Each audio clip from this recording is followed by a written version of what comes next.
اللہ الرحمن الرحیم۔ السلام علیکم ناظرین۔ چرپائی کے سرہانے مٹی کا ایک دیا جل رہا تھا۔ اس دیے کی روشنی میں وہ پڑھ رہا تھا۔ رات نصف کے قریب گزر چکی تھی۔ وہ ہر روز رات کے 2-3 بجے تک پڑھتا تھا۔ یہ روز اس کا معمول تھا۔ فراب ترکستان کا ایک شہر ہے۔ اس شہر کے ایک محلے میں یہ غریب لڑکا رہتا تھا۔ علم حاصل کرنے کا حد درجے شوقین تھا۔ دن کے وقت استاد سے جو کچھ پڑھتا رات کو اسے یاد کرتا۔ جب تک پورا سبق یاد نہ کر لیتا اس وقت تک نہ سوتا۔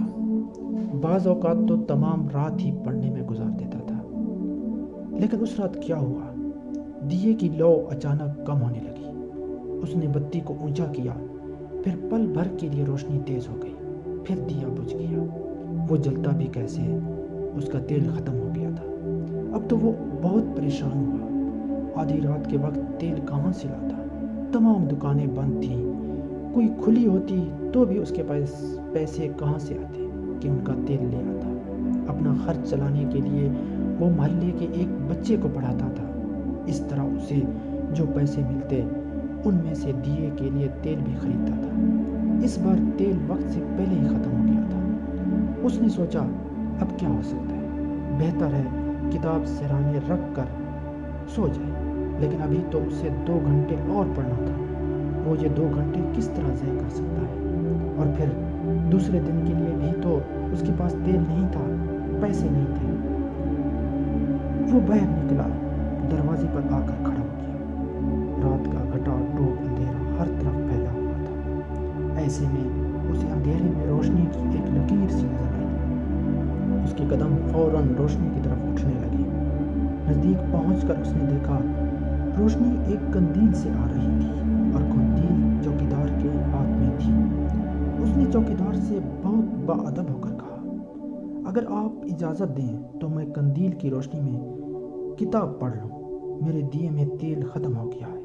چوکیدار سمجھ گیا کہ بیچارہ غریب طالب علم ہے، چنانچہ اس نے کہا، ہاں بیٹا پڑھ لو۔ اس نے قندیل کی روشنی میں کتاب کا مطالعہ شروع کر دیا۔ لیکن اب مشکل یہ تھی کہ چوکیدار ایک جگہ رک کر تو پہرا نہیں دے سکتا تھا۔ گھوم پھر کر چوکیداری کرنا اس کی ذمہ داری تھی۔ اس نے کہا، بیٹا اب تم گھر جا کر سو جاؤ، میں تمام رات ایک جگہ نہیں رک سکتا۔ اس پر طالب علم نے کہا، آپ ضرور چلتے جائیں، میں آپ کے پیچھے پیچھے چلوں گا اور کتاب پڑھتا رہوں گا۔ چنانچہ چوکیدار آگے آگے چلتا رہا اور یہ پیچھے اس کے ساتھ ساتھ چلتے ہوئے قندیل کی روشنی میں کتاب پڑھتا رہا۔